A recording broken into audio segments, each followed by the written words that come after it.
نحمدہ ونصلی علی رسولہ الکریم اما بعد اعوذ باللہ من الشیطان الرجیم بسم اللہ الرحمن الرحیم ان اللہ وملائکتہ یصلون علی النبی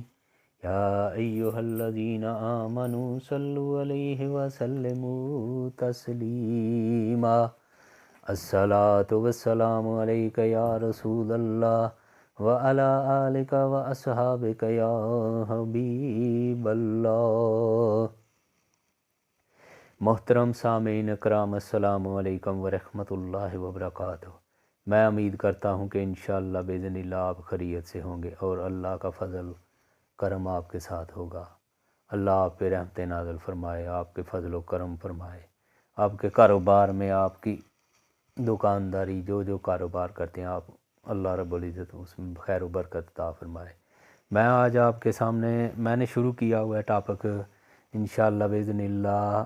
شان ابو بکر صدیق رضی اللہ تعالیٰ عنہ پہ۔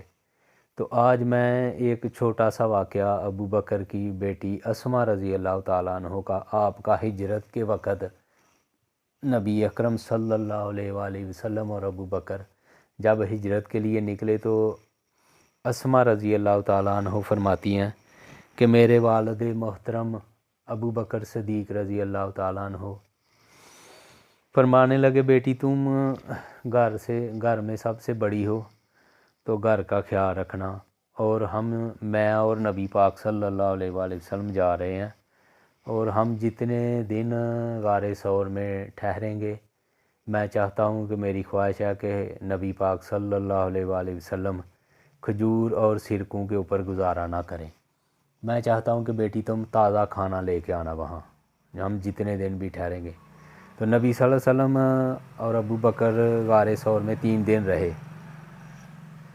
تو آپ کی بیٹی وہاں کھانا لے کے جاتی رہی۔ وہ اس پہاڑ کی چوٹی جو ہے نا، اس کی بلندی ہے 5413 فٹ۔ اب تو خیر انشاءاللہ وہاں راستہ بن گیا ہوا ہے، دھابے لگے ہوئے ہیں، پانی وغیرہ مل جاتا ہے، آدمی سانس بھی لے لیتا ہے۔ تو ویسے تو وہاں دن کو بھی خوف آتا ہے، تو رات کو تو بہت زیادہ مشکل ہے۔ تو نبی صلی اللہ علیہ وسلم کے زمانے میں 1400 سال پہلے تو وہ جنگل بیابان تھا، بہت زیادہ وہاں خوف آتا تھا۔ تو اس وقت اس پہاڑ کے اوپر چڑھنے کے لیے کوئی راستہ بھی نہیں تھا۔ تو نبی صلی اللہ علیہ وسلم اور ابو بکر صدیق، وہ میں پہلے بیان کر چکا ہوں کہ ابو بکر صدیق رضی اللہ تعالیٰ عنہ نے نبی صلی اللہ علیہ وسلم کو کندھوں پہ سوار کر کے اپنے تو پہاڑ کی چوٹی کے اوپر لے گئے تھے۔ وہاں انسان اپنا وجود لے کر بہت مشکل سے جا سکتا ہے، وہ بھی کئی بار سانس لے گا تو پھر وہاں اس پہاڑ کی چوٹی پہ پہنچے گا۔ تو ابو بکر، سبحان اللہ، ابو بکر کی محبت اور چاہت کا آپ اندازہ کریں کہ نبی پاک صلی اللہ علیہ وسلم کو جس پہاڑ کی چوٹی کے اوپر انسان خود اپنے آپ کو لے کر نہ جا سکے، بہت ہی مشکل ہے، تو وہاں ابو بکر صدیق کی محبت دیکھیں، نبی صلی اللہ علیہ وسلم کو کندھوں پہ سوار کر کے پہاڑ کی چوٹی کے اوپر لے گئے۔ تو میں چاہ رہا تھا آپ کی بیٹی جو سب گھر میں سب بچوں سے بڑی تھی، اسما بنت ابو بکر رضی اللہ تعالیٰ عنہ کے بارے میں، تو نبی صلی اللہ علیہ وسلم نے ابو بکر صدیق رضی اللہ تعالیٰ عنہ کے گھر میں 60,000 دینار تھے، وہ بھی ساتھ لیے، کوئی چیز نہ گھر میں چھوڑی اور نکل گئے، اور بیٹی سے کہا کہ بیٹی نبی صلی اللہ علیہ وسلم کے لیے نا وہاں تازہ کھانا لے کے آنا۔ اب دوسرا دن ہے، نبی صلی اللہ علیہ وسلم کو غار ثور پہ گئے ہوئے، اور ابو بکر اور نبی اکرم صلی اللہ علیہ وآلہ وسلم کو وہاں گئے ہوئے۔ اب دوسرا دن ہے تو اسما رضی اللہ تعالیٰ عنہ فرماتی ہیں دروازہ کھٹکا، تو میں باہر گئی تو دیکھا آگے ابو جہل اور مشرکین مکہ ایک ٹولے کی شکل میں تھے۔ تو ابو بکر نے بڑی غصے سے بڑے گرجدار آواز سے کہنے لگا، کہاں گیا تیرا باپ محمد بن عبداللہ کو لے کے؟ تو بیٹی سوچنے لگی کہ اگر میں جھوٹ بولوں تو شریعت اجازت نہیں دیتی، تو اگر سچ بولوں تو وفا نہیں بچتی، تو صدیق اکبر کی بیٹی ہوں میں، جس کو نبی پاک صلی اللہ علیہ وآلہ وسلم نے صدیق اکبر کا القاب دیا ہوا ہے، تو صدیق کی بیٹی ہو کر میں جھوٹ کیسے بول سکتی ہوں؟ تو ابو جہل اب اتنا میں اندر سوچ ہی رہی تھی اپنے آپ میں، تو ابو جہل پھر بولا، میں نے پوچھا ہے تمہارے باپ محمد بن عبداللہ کو لے کے کہاں گئے ہیں؟ تو میں سوچ رہی تھی کہ اب اس کو جواب کیا دوں، تو فوراً میرے دل کے اندر آیا، میں نے فرمایا سن ابو جہل، میں جھوٹ نہیں بولوں گی، میں صدیق اکبر کی بیٹی ہوں، میں صداقت کے پیکر کی بیٹی ہوں، میں جھوٹ نہیں بولوں گی، مجھے پتہ ہے میرا باپ اور نبی پاک صلی اللہ علیہ وآلہ وسلم کہاں گئے ہوئے ہیں، لیکن میں تجھے نہیں بتاؤں گی، جرت ہے تو پوچھ کے دکھا مجھ سے، میں ابو بکر کی بیٹی ہوں۔ تو ابو جہل کو غصہ آیا تو اس نے اسما بنت ابو بکر کے منہ پہ تماچا مار دیا، تو وہ نیچے گری،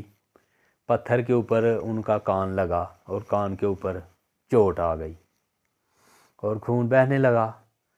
تو مشرکین مکہ نے دیکھا کہ یہ عورتوں کے ساتھ ایسا کچھ کرنے لگا ہے، یہ تو اپنے آپ سے باہر ہو گیا، تو انہوں نے ابو جہل کو پکڑا اور وہ لے گئے۔ جب لوگ تمام سو گئے تو اب اسما رضی اللہ تعالیٰ عنہ نے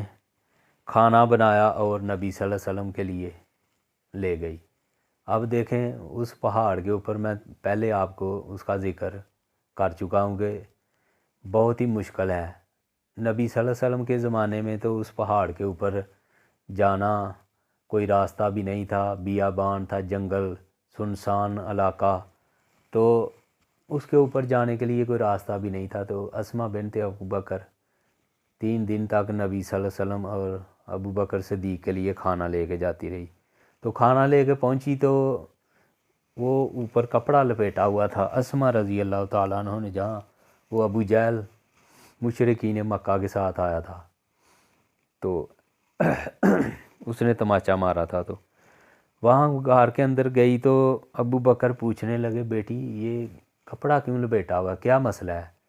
تو بیٹی کہنے لگی، بابا کچھ نہیں، آپ کھانا کھائیں، نبی صلی اللہ علیہ وسلم بھی کھانا کھائیں، آپ کچھ نہیں ہے۔ تو نبی اکرم صلی اللہ علیہ وآلہ وسلم فرمانے لگے، بتاؤ تو صحیح کیا ہے؟ تو اسما نے اوپر سے کپڑا ہٹایا تو نیچے سے خون بہہ رہا تھا۔ تو ابو بکر کہنے لگا، بیٹی کیا ہوا ہے؟ تو اسما نے کہا، بابا ایسے ایسے ہوا ہے، ابو جہل آج آیا تھا، تو میں اگر اس کو بتاتی کہ آپ یہاں ہیں تو آپ کو نقصان پہنچاتا، تو اگر میں جھوٹ بولتی تو شریعت اجازت نہیں دیتی ہے جھوٹ بولنے کی، تو میں نے سچ ہی بولا، میں نے کہا کہ مجھے پتہ ہے لیکن میں آپ کو نہیں بتاؤں گی۔ ابو جہل تجھے نہیں میں بتاؤں گی، جرت ہے تو پوچھ کے دکھا۔ تو اس نے مجھے بابا ایسے تماچا مارا ہے۔ تو اتنی بات سنی تو نبی اکرم صلی اللہ علیہ وآلہ وسلم کے ہاتھ اٹھ پڑے دعا کے لیے، ابو بکر کے لیے، فرمانے لگے، یا اللہ میں ابو بکر اور اس کے گھر پہ راضی ہوں، اے میرے اللہ تو بھی ابو بکر اور اس کے گھر پہ راضی ہو جا۔ یہ دعا دی میرے نبی پاک صلی اللہ علیہ وآلہ وسلم نے۔ تو اسما بنت ابو بکر فرماتی ہیں کہ بہت سے امتحان ہمارے گھر کے اوپر آئے، تو ہم نے انشاءاللہ اللہ کے فضل و کرم سے ہم نے پورا جتنی ہماری طاقت ہمت تھی ہم نے اس کے مطابق نبی صلی اللہ علیہ وسلم کا ساتھ دیا۔ میرے بابا ہر وقت نبی پاک صلی اللہ علیہ وآلہ وسلم کی خدمت میں لگے رہتے تھے۔ یہ سارے واقعات آپ کو سنانے کا میرا مقصد یہی ہے کہ یار یہ جو بڑی بڑی ہستیاں تھیں، نبی پاک صلی اللہ علیہ وسلم کے صحاب تھے، یار ہم ایسا تو کوئی عمل نہیں کر سکتے اب جو عمل انہوں نے کیے ہوئے ہیں، جو انہوں نے قربانیاں اثار دیا ہوا ہے، قربانیاں دی ہوئی ہیں اسلام کے لیے، وہ ہم تو نہیں اب کر رہے کوئی بھی۔ تو ہم یہ جو اللہ رب العزت نے نماز 5 وقت کی ہمارے اوپر فرض کی ہوئی ہے، یہ کوئی 1 2 3 4 یا 50 یا 100 مرتبہ تو اللہ رب العزت نے نہیں فرمایا قرآن مجید میں، کم و پیش 750 مرتبہ اللہ نے نماز کا حکم دیا ہے، نماز قائم کرو، رکوع کرو رکوع کرنے والوں کے ساتھ۔ تو یار ہم جو لوگ نمازیں چھوڑ چکے ہوئے ہیں نا، خدا را اللہ اور اس کے رسول کا واسطہ دیتا ہوں کہ نمازوں پہ آ جائیں، نمازی بن جائیں، خدا را نمازی بن جائیں۔ اللہ کی قسم ہے، اگر آپ سچے دل سے ایک بار اللہ کی بارگاہ میں آ کے توبہ کریں گے نا، ایک آنسو بہا دیں گے اللہ کی بارگاہ میں، ایک آنسو بہا دیں گے آ کے اس کے در پہ، تو اللہ کی قسم ہے جتنے زمین کے اندر ذرے ہیں نا ریت کے، اور جتنی سمندر کی جاک ہے، اور جتنے درختوں کے پتے ہیں، اتنے بھی اگر آپ کے گناہ ہیں نا تو اللہ پھر بھی معاف کر دے گا۔ اللہ غفور الرحیم ہے، اللہ رحمت للعالمین ہے، اس کا محبوب، اللہ خود فرما رہا ہے میرا محبوب بھی رحمت للعالمین ہے۔ تو اللہ غفور الرحیم ہے، اللہ معاف کرنے والا ہے۔ اللہ کہہ رہا ہے اپنی موت سے پہلے پہلے تم توبہ کر لو، اللہ کی قسم ہے تمہارے تمام کے تمام گناہ اللہ بخش دے گا، اللہ آپ کے اوپر اپنی رحمتوں کے سائے کر دے گا۔ اللہ کی قسم ہے ہم لوگ غلط راستوں پہ چل رہے ہیں، ہم غلط راستوں پہ چل رہے ہیں۔ ارے یہ راستے جو ہیں نا یہ شیطان کے راستے ہیں،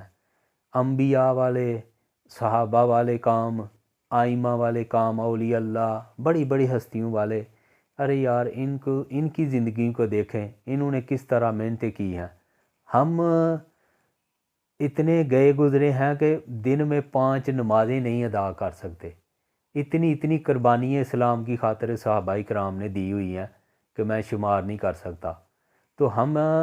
5 وقت کی نماز نہیں پڑھ رہے۔ اور یار میں اللہ اور اس کے رسول کا واسطہ دیتا ہوں، میں ایک فریادی ہوں، میں اللہ اور اس کے رسول کا واسطہ دیتا ہوں، یار نمازی بن جائیں، خدا را نمازی بن جائیں۔ یار یہ جو نماز ہم نے ترک کی ہوئی ہے تو ہم سمجھ رہے ہیں ہم کوئی گناہ نہیں کر رہے، اللہ کی قسم ہے یہ بہت بڑا گناہ ہے، نماز کو چھوڑنا بہت بڑا گناہ ہے۔ جس نماز کے بارے میں نبی پاک صلی اللہ علیہ وآلہ وسلم نے فرمایا نماز میری آنکھوں کی ٹھنڈک ہے، ارے یار میرے نبی پاک صلی اللہ علیہ وسلم کی سنت مبارکہ پہ آ جائیں، خدا کی قسم ہے، اللہ کی عزت کی قسم ہے،